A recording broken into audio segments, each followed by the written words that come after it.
আসসালামু আলাইকুম viewers, welcome to my channel. আপনাদের সকলকে আমার চ্যানেলে স্বাগতম। আমি মোহাম্মদ ফাহিম আলম আছি আপনাদের সাথে। বন্ধুরা, আমি আন্তরিকভাবে দুঃখিত, কিছু সমস্যার কারণে আমি ভিডিও বানার সময় খুব পাইনি, আমার কিছু কাজ ছিল। তো আমি আন্তরিকভাবে দুঃখিত আপনাদের কাছে যে আমি ভিডিওটি তৈরি করতে পারিনি। তো আমি এখন থেকে ইনশাল্লাহ চেষ্টা করব যে সবসময় আমার যে ভিডিওগুলো রয়েছে সেগুলো যেন আমি রেগুলার আপলোড করতে পারি, এবং আগের যে ভিডিওগুলো গ্যাপ পড়ে গেছে সেগুলো আমি টানা কয়েকটি ভিডিও দিয়ে কমপ্লিট করে দেবো ইনশাল্লাহ। তো দেরি না করে শুরু করা যাক আজকে আমাদের ভিডিও। তো আগের ক্লাসে আমরা শিখেছিলাম কালার কারেকশনের ক্লাস। তো কালার কারেকশনে আমি বলেছিলাম শেষে যে আরও কিছু অংশ রয়েছে যা আমি পরে দেখাবো। তো আজকে আমি কালার কারেকশনের আরেকটি অংশ নিয়ে শুরু করব। তো আমি একটি ছবি ওপেন করি। প্রথমে এই ছবিটি আমি ফটোশপে ড্র্যাগ এন্ড ড্রপ করে ওপেন করলাম। আমি যে সিস্টেমে ওপেন করলাম সেটি হচ্ছে ড্র্যাগ এন্ড ড্রপ সিস্টেম। তো drag and drop system open করার পরে আমাদের সর্বপ্রথম যে কাজটি সেটি হচ্ছে আমরা লেয়ার ডুপ্লিকেট করব। কন্ট্রোল জেতে আমাদের লেয়ার ডুপ্লিকেট। তো আমরা লেয়ার ডুপ্লিকেট করে নিলাম। লেয়ার ডুপ্লিকেট করার পরে এর আগের ক্লাসে আমরা ক্যামেরা রো ফিল্টার শিখেছি। Camera rho ফিল্টারের keyboard shortcut key? Camera rho ফিল্টারের keyboard shortcut হচ্ছে কন্ট্রোল শিফট এ, কন্ট্রোল শিফট এ। কন্ট্রোল শিফট এ যে ক্যামেরা রো ফিল্টার, এই ক্যামেরা রো ফিল্টারে আসার পরে আগের ক্লাসে আমরা বেসিক থেকে শিখেছিলাম যে বেসিক্সের এই অপশনগুলো। তো আজকে আমরা যেটি দেখব সেটি হচ্ছে গিয়ে এই যে কালার মিক্সার। এই কালার মিক্সার থেকে আজকে দেখব। কালার মিক্সারে মোটমাট তিনটি অপশন রয়েছে। একটি হচ্ছে হিউ মানে হচ্ছে গিয়ে রং। আরেকটি হচ্ছে স্যাচুরেশন মানে হচ্ছে রঙের ঘনত্ব। আরেকটি হচ্ছে লুমিনেন্স মানে হচ্ছে রঙের উজ্জ্বলতা। এখানের মধ্যে এই ছবিটি যে আমি ওপেন করলাম, এই ছবিটিতে আমরা কত ধরনের কালার দেখতে পাচ্ছি। এই ছবিটিতে মূলত আমরা আকাশে নীল কালার এবং সাদা কালার দেখতে পাচ্ছি। এখানে হলুদ এবং কমলা কালারের মিশ্রণ রয়েছে। এখানে সবুজ কালার রয়েছে। তো মূলত এইগুলাই কিন্তু এখানে এই ছবিটিতে এইগুলাই কালারই রয়েছে। তো এবার আমরা দেখি এখানের মধ্যে আমাদের যে কাজটি হবে সেটি হচ্ছে এই যে এখানে প্রথমে আমরা আকাশটা দেখি। আকাশের কালার কি? ব্লু। এই যে এখানে যে ব্লু রয়েছে, আমরা যদি ব্লুটাকে যদি একদম বাড়িয়ে দেই, দেখুন আকাশে যে জায়গাগুলোতে ব্লু কালার রয়েছিল, মানে যে জায়গাতে আকাশি কালারটা রয়েছিল সেই সব জায়গা কিন্তু বেগুনি হয়ে গেল। কিসের জন্য? কারণ আমি এখানে ব্লুটা একদম 100 করে দিয়েছি। 100 করাতে এখানে বেগুনি কালার চলে আসছে। এই যে আমাদের যে কালার মিক্সার যে রয়েছে, এটির কাজ হচ্ছে যে এই ছবিতে এই যে ব্লু কালার যত প্রকার এখানে ব্লু কালার রয়েছে সবগুলোই কিন্তু কালার চেঞ্জ হয়ে গেছে। এই দেখুন এখানেও নিচে, এই দেখুন এখানে কিন্তু এই যে কালারটি চেঞ্জ হয়ে গেছে, কালারটি চেঞ্জ হয়ে বেগুনি কালার হয়ে গেছে। যেখানে যেখানে এখানে ব্লু কালার রয়েছে সেই কালারটি চেঞ্জ করে দিয়ে এখানে বেগুনি করে দিয়েছে। মানে আমাদের এই কালার মিক্সারের কাজটি হচ্ছে গিয়ে সব যেখানে যেখানে কালারটি, এখানে যে ব্লু কালার রয়েছে, ব্লু কালারটি যেখানে যেখানে রয়েছে সেই কালারগুলোকে চেঞ্জ করে দেওয়া। তো আমরা কি করব, আকাশটিকে একটু দেখার জন্য এটাকে কমিয়ে দিই। বেশি হয়ে গেল, আমরা একটু বাড়াই, 50-এ রাখি। তো আমাদের আকাশটি এরকম দেখাচ্ছে এখন। তো আমাদের এরপরে আমরা দেখি আর কি আছে। এরপরে আমরা সবুজটা দেখি। সবুজের জন্য যে গ্রিন, আমরা যদি গ্রিনটা দেখুন একবারে যদি বাড়াই দেই, কালারটা কেমন একটা হয়ে গেল। এই কালারটা দেখতে অতটা ভালো লাগছে না। তো আমরা কি করব, আমরা এটাকে সামান্য বাড়াবো, বেশি বাড়াবো না, সামান্য বাড়াই দেই। আবার কমালে দেখুন হলুদ হয়ে আসতেছে। তো আমরা কাজ করি বা না বাড়িয়ে একটু কমিয়ে দিই যাতে করে আশপাশগুলো একটু হলুদ হলুদ মনে হয়।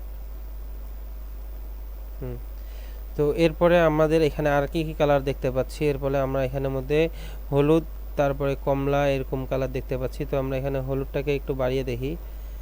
হলুদটা বাড়ালে কিন্তু কালারগুলো সবুজ হয়ে যাচ্ছে। তো আমরা এটা একটু কমাবো, হলুদটা একটু কমাই এবং কমলা কালারটাকে একটু বাড়াই, সামান্য বাড়িয়ে। আপনারা আপনাদের প্রয়োজন মতো বাড়াবেন, আবার কমাবেন। দেখবেন যে কোনটি করলে আপনাদের ছবিটি অনেক বেশি ভালো হচ্ছে সেটি আপনারা করে নেবেন। নেওয়ার পরে আপনারা এখান থেকে আমি আমার প্রয়োজন মতো আমি করে নিলাম। তো এরপরে এখানে যে পার্পল কালার আছে পিছনে, তো আমরা এটাকে একটু কমাই দিই। এরপরে আমরা চলে যাই স্যাচুরেশনের মধ্যে আমাদের রয়েছে কালারের ঘনত্ব। তো আমরা এখানে অরেঞ্জ কালারটা দেখি, আমরা ওখানে যেহেতু অরেঞ্জের কাজ করেছিলাম, তো অরেঞ্জ কালারটা ধরুন বাড়াইলে কমাইলে সাদা কালো হয়ে যাচ্ছে, বাড়াইলে আবার অনেক বেশি গাঢ় হয়ে যাচ্ছে। তো আমরা এটা বেশি বাড়াবো না, বেশি কমাবো না, আমি এটা 20-এর মধ্যে রাখলাম। আমি হলুদটাকেও 20-এ রাখলাম, কারণ দুটা একই কালারের মিশ্রণ। তো এরপরে আমরা যেটা করব, গ্রিনের কালারটা একটু গাঢ় করি, এটাকে আমি 40-এ রাখবো। হ্যাঁ, তারপরে এটা বাড়াই দিই, দেখি। এরপর ব্লু কালারটা যদি বাড়াই, দেখুন কমাইলে সাদা কালো হয়ে যাচ্ছে, বাড়ালে আবার বেশি নীল হয়ে যাচ্ছে। তো বেশি নীল করব না, 50-এ আছে, থাক, 50-এ রাখলাম। এটাকে আমরা কমাই দিই। তো এরপরে আমাদের আছে লুমিনেন্স। এই লুমিনেন্সের কাজ হচ্ছে এই যে ছবিটি যে রয়েছে, ছবির যে রঙগুলো রয়েছে, রঙগুলোর উজ্জ্বলতা বৃদ্ধি করা। তো অরেঞ্জে দেখুন, আমরা যদি অরেঞ্জটা একদম বাড়াই দেই, যে জায়গাগুলোতে আর কি আমাদের কমলা কালারটি রয়েছিল, ওই জায়গাগুলো দেখুন সাদা হয়ে গেছে। আবার যদি কমাই দেই, দেখুন ওই জায়গাগুলো কালো হয়ে গেছে। তো আমরা এটা বেশি বাড়াবো না, আবার একেবারে কমাই দেব না, এটিকে আমরা মিডিয়ামভাবে রাখবো। এটিকে আমি এবারও 20-এ রাখলাম, না 20 না, এটাকে 15-এ রাখবো, 20 বেশি হয়ে যাচ্ছে। সবুজ এটাকেও আমি ইয়েলো এটাকেও 15 রাখলাম, 15। তো এই দুটো 15 থাকলো। এবার গ্রিন আমি রাখবো একটু পরিমাণ মতো বাড়িয়ে নিয়ে দেখি। গ্রিনের এই দেখুন, একদম উজ্জ্বলতা বাড়াইলে একদম উজ্জ্বলতা বৃদ্ধি পেয়ে যায়, আবার বেশি কমাইলে এই দেখুন কেমন হয়ে যাচ্ছে। সো আমরা এটা মোটামুটি লেভেলে রাখবো যাতে করে ভালো দেখা যায়। সো এটা বেশি রাখবো না, বেশি রাখলে খারাপ দেখা যাবে, 10-এ রাখি। এরপর আমাদের যে আকাশের রংটা, এটা আমরা বেশি বাড়িয়ে দিলে দেখুন আকাশটা পুরো সাদা হয়ে গেছে আর কি। নীলের যে উজ্জ্বলতাটা, এটা অনেক বৃদ্ধি পেয়ে গেছে, মেঘগুলো অনেক সাদা সাদা হয়ে গেছে। তো এটা বেশি রাখবো না, এটা আমরা 40-এ রাখলাম। এটা উজ্জ্বলতা বেশি বাড়াবো না, এটা কমাই দিই।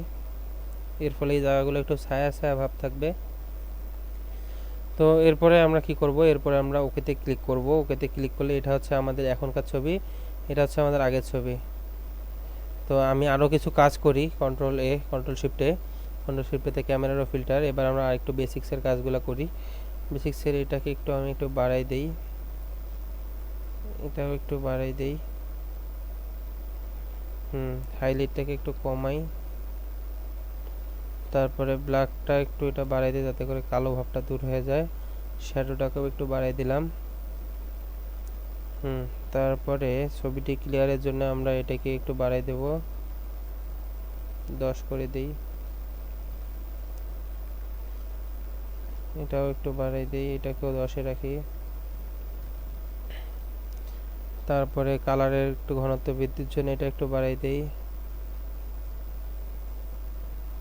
9 আছে, এটাকে 5-এ রাখি। তো এবার আমরা ওকে করে দিই। তো এটি হচ্ছে আমাদের এখনকার ছবি, এটি হচ্ছে আগের ছবি, দুটির মাঝে পার্থক্য আপনারা দেখতেই পাচ্ছেন।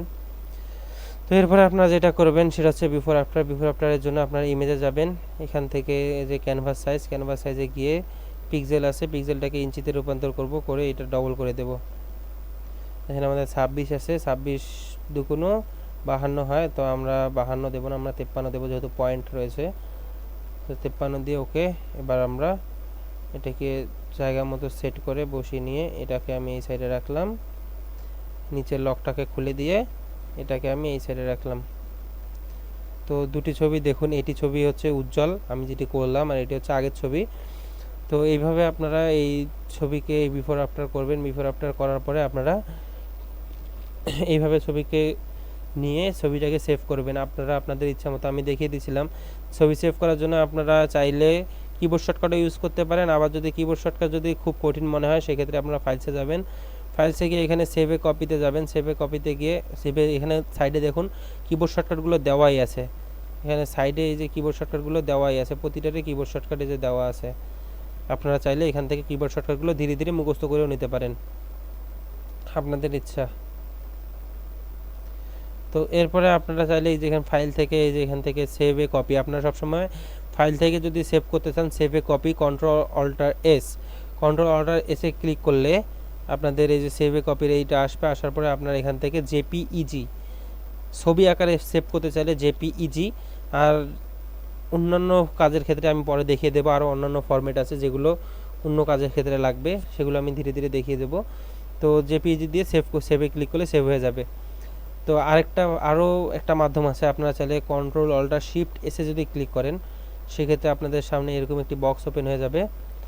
এই বক্স থেকে আপনারা এখান থেকে এই যে জেপিইজি আছে, এখানে জিপ ফাইল আছে, পিএনজি আছে, সব আছে এখানে আমাদের জেপিইজি আছে, পিএনজি আছে। পিএনজি ফাইলটার কাজ কি? পিএনজি ফাইল হচ্ছে শুধুমাত্র আপনার কাজটিকে সে ধরে রাখবে, মানে এটা এই ক্ষেত্রে না, ছবির ক্ষেত্রে না, ওটা ধরুন আমি অন্যান্য কাজের ক্ষেত্রে পরে দেখিয়ে দেব যে পিএনজি ফরম্যাটে কখন আপনারা সেভ করবেন আর জিপ ফরম্যাটে কখন সেভ করবেন।